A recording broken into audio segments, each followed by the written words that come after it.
Welcome to Radio Who, What, Why. I'm Jeff Schechtman. For those of us that were alive and aware in the 60s and 70s, there was no greater division than Vietnam. Perhaps other than the Civil War, it was America's greatest divide. Isn't it ironic, then, that for the past several nights, after folks have been watching Maddow or Hannity, reading Drudge or the New York Times, that we've come together in the unity of watching Ken Burns' Vietnam? When Ken Burns set out on this project, he might have had a sense of, but certainly could not have known exactly how divided we'd be today. And yet his Vietnam documentary can be a kind of shock therapy, as it takes us back to the events that previously tore us apart. Thousands of words have been written about Burns' documentary, but some of the most profound and wise have come from Alyssa Rosenberg at The Washington Post. She had access to Burns in the process of his making this film. She has interviewed Burns and co-creator Lynn Novick, and she's written extensively on the project. Before joining the Post, Alyssa was the culture editor at Think Progress. She was the television columnist at Women in Hollywood, a columnist at Slate, and a correspondent for TheAtlantic.com. And it is my pleasure to welcome Alyssa Rosenberg here to Radio Who, What, Why. Alyssa, thanks so much for joining us. Well, it's my pleasure to be here, so I guess we'll have to compete for who is more grateful to the other. It's great to have you. It's so interesting with respect to this series in terms of the context and the time through which we're viewing it. You've interviewed Burns, you've written about, as others have, the fact that it took him 10, 11 years to do this project, and yet the context of understanding it for the country has changed so dramatically in those 10 or 11 years. Talk a little bit about your thoughts on that first. Well, this was something that was really interesting to me when I was reporting out the project. I've known Burns since 2012, so I didn't know him and Lynn Novick when they decided to make the movie in 2006 as they were finishing up the war.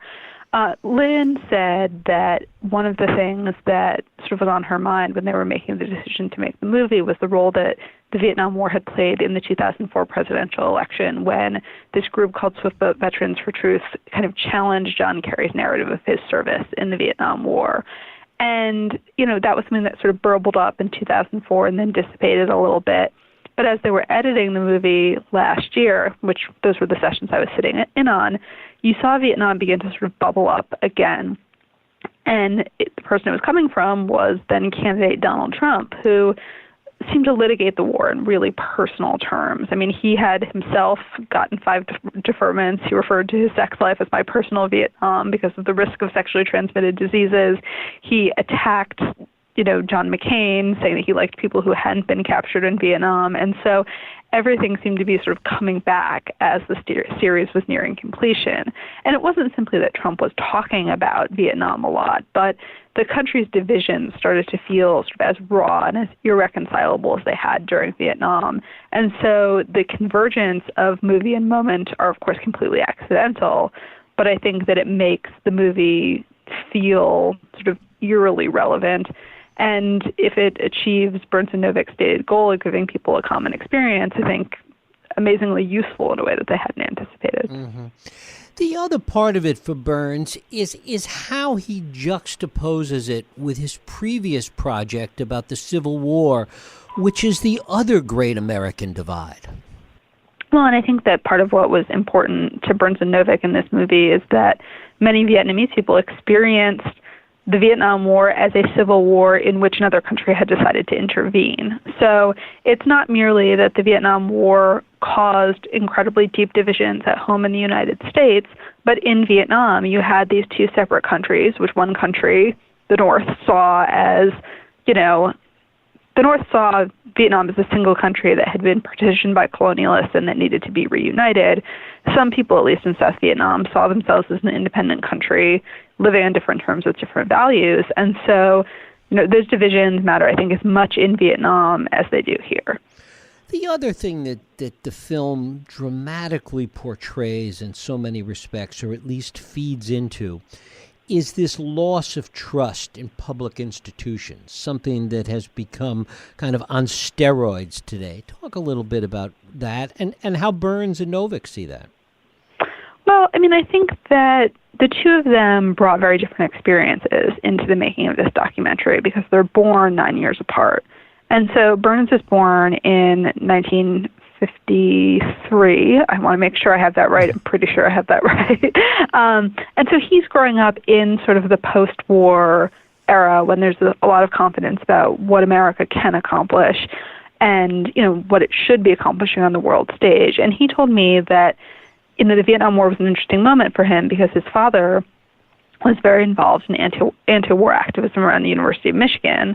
And so, he said he sort of instinctively sympathized with his father, but he also had this undercurrent of wanting Americans to be the good guys and wanting to win. I mean, he said he would go out and look at the reported body counts in major battles and say, oh, it was more of them than it was of us. Novick, by contrast, sort of grew up with the Vietnam War as a settled fact. I mean, she was born in the early 60s.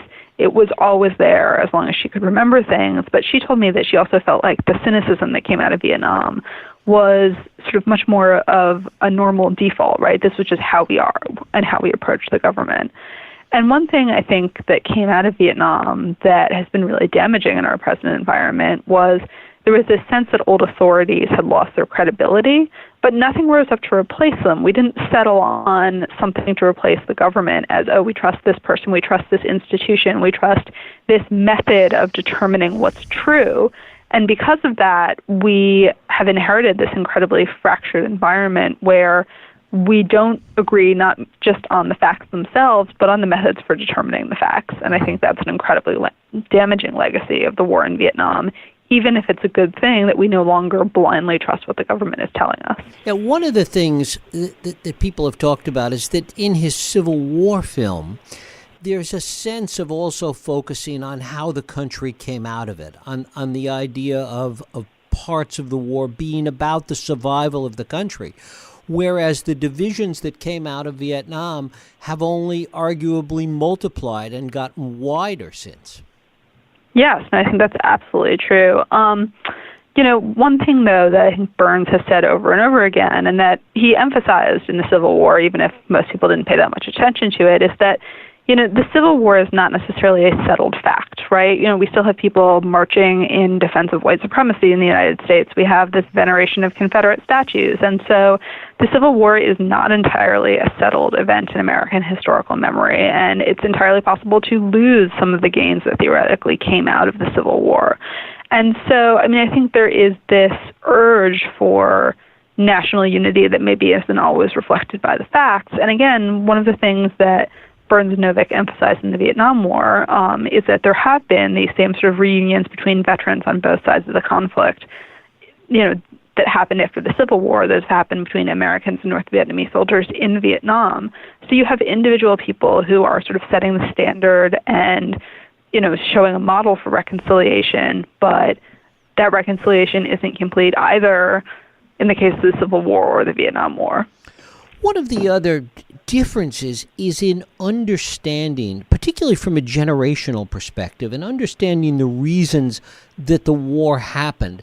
And I can't help but wonder how younger people that weren't really aware or alive during that time view the whole issue of communism and the domino theory, and really the reasons that drew us in that have less and less relevance today. Yeah, I have to say, so I grew up in a family where both of my parents were very engaged in protesting against the war, and I never found the idea that, the North Vietnamese were like hardcore doctrinaire communists that credible. I think that personally, the way I grew up, I never had the sense that this was actually an existential struggle that needed to be won. And I think watching Burns' documentary certainly reinforced for me the possibility that if handled differently, Ho Chi Minh could have been sort of an Asian Tito, someone who provided a buffer zone between the United States and, communist China. And that's counterfactual, right? We're never really going to get the opportunity to figure out if that would have been true.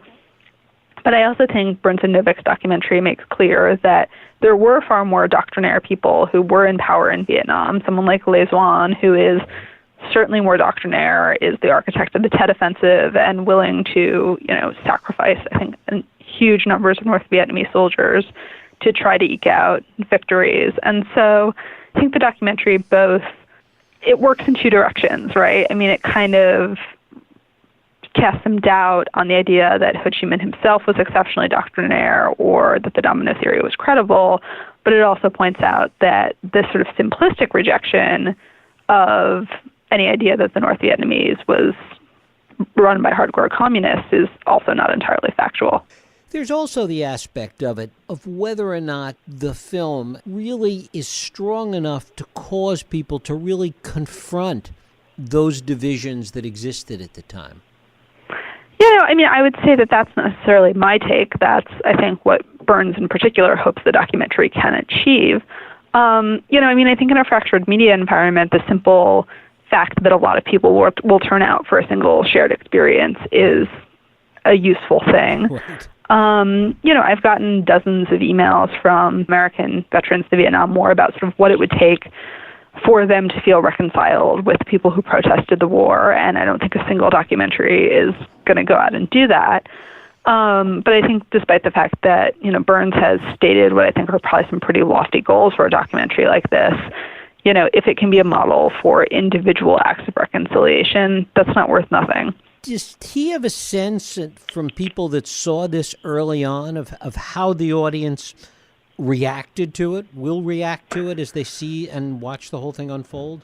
I mean, I think it was tough. I talked to Novick about this a lot, and one thing she said was that, they tried to have a range of people with different experiences in the room at any given time. So they always wanted someone from Vietnam in the room. They always wanted someone who had fought in the war, and they had always wanted someone who had protested the war. And, I don't think that they reached agreement all of the time. I mean, General Merrill McPeak told me that there were just some really tough arguments in those screening rooms that were not resolved. And I think their goal is not necessarily to get someone like Hal Kushner, who was a prisoner of war, and someone like Bill Zimmerman, who protested the war, on exactly the same page. But at least if they can get them in the same room, maybe it's worth it to have those fights rather than to deny that those deep divisions exist at all. And was it Burns and Novick idea to really get people to re-debate, to re-discuss some of these issues? Yeah, I think that was absolutely the goal. I also think that they wanted to introduce new debates. I mean, Novick was the person who really pushed for them to do extensive interviews in Vietnam, and those voices have largely not been a part of the debates in America at all. And so whatever they provoke, I think listening to those voices is just incredibly important. How were issues of race and racism a part of the thinking about this particular project, from what you know? Look, Burns sees race as just an essential through line in his work, right? I think he sees the Civil War and jazz and baseball and Central Park Five sort of all as part of his project. And so one of the things that I think is interesting about the Vietnam War is that race operates on a couple of different levels, right? You have the anti-Asian racism that sort of helps individual soldiers take themselves away from what they're doing in the Vietnam War. They, stop thinking of the Vietnamese as people, and that's the way that they can go about killing people, frankly. You have, levels of racism in the policy making, the idea that, Asian countries view individual human lives more cheaply, and so you have to rack up enormously high body counts and reach some sort of mythical crossover point to get people to feel the pain and start to move towards an American victory. You also have racism in the United States and in the ranks of the United States military, and there's an upcoming episode where a lot of American soldiers speak really frankly about both the racism they experienced in their own units and then what it was like to come home from Vietnam and not be able to get a cab at the airport because they were black. So I think that, one of the things that's interesting as a long-term observer of Burns' work is to see how race operates on so many different levels in this documentary. Yeah. Alyssa, talk a little bit about how you got involved in focusing on this project and reporting this project so deeply. Sure. I met Burns as I said, in 2012 when I interviewed him and Dayton Duncan about their documentary on the Dust Bowl. And I think he and I sort of clicked a little bit because I wanted to ask about that movie's focus on sort of gender politics and housework and what it meant for women who couldn't keep their homes clean or their children well during the Dust Bowl. And he really resonated to that. And we sort of stayed in touch. I've interviewed him for a bunch of other stories.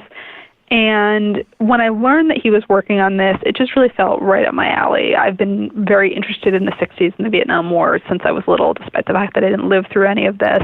And at the Post, I take on a big project every year. And I was sort of in the process of finishing the reporting of one project. And so I asked if I could come up and start sitting in as they did some of these late-stage screenings and as they edited the movie. And especially as the movie and the moment sort of started to converge, it just felt like something that was really important to dive into. And also, frankly, as I got to know Novick better, I felt like she was someone who really deserved a profile and serious consideration. She's, co-directed half a dozen movies with Burns, and very few people know who she is. And that's crazy, especially because they've gotten to a point in their partnership where she does most of the interviewing for their movie. She does a lot of the research. In this case, she did all of the interviewing in Vietnam. Burns actually hasn't been yet. And so, taking a look at where Burns was in his intellectual project at a moment when the country seemed very divided, explaining to people how this documentary had been made, and then shining a light on Novick's contribution to it, just all felt like independently important things to me that we could put together in this kind of cool package. What is your sense of what the movie will do in terms of Burns and Novick's kind of fantasy about the reconciliation that they hope it might achieve? Look, I'm not a betting woman, right? And the media, the state of the media is such that it's really hard to predict what people will respond to, how they'll respond to it. All I can say is from my email, I think that from my email inbox at work, I think the documentary is doing at least some of what they wanted it to do, which is dredging up a lot of stuff and encouraging people to talk about it and reach out. I'm getting emails every single day from people who want to talk about their experiences protesting the war, their experiences fighting the war, their experience living next door to a Vietnam vet and feeling like they can never bring the subject up. And so I don't know if people are reaching out to their neighbors and their families and friends as well as to me, but certainly people clearly have this hunger to talk, and I think the documentary has given them permission. And of course, it will have a life that goes beyond just this original airing the next week or so. People will be looking at it for years to come. Yeah, absolutely. And one of the things that we did as part of this project is we took my interviews with Burns, Novick, some of the advisors on the film, and turned it into a podcast that takes people through the making of and debates some of the big themes. So, hopefully that will be a resource for people as they consume this documentary long term. As you watched it for the first time, talk a little bit about what surprised you as someone that didn't, live directly through that period. What surprised you the most about it?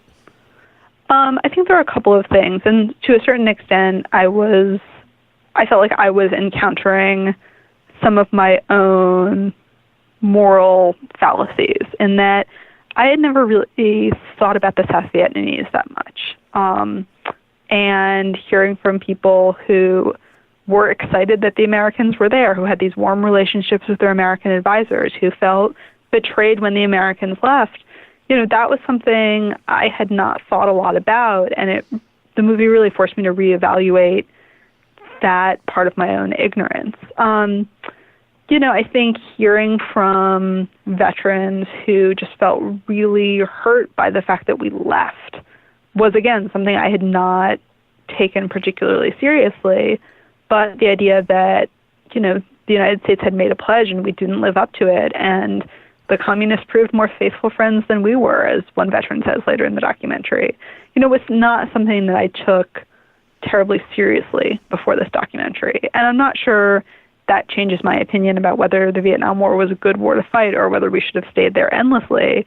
But emotionally, it rearranged my molecules a little bit. And I think that was a valuable experience for me to have. I'm liberal. I have what I think is sort of the orthodox position on the Vietnam War, which is that it was a bad war. We never should have gone in the United States, and we should have left a lot sooner than we did. But the movie helped me consider some of the emotional dimensions of the conflict that just hadn't really been on my radar before.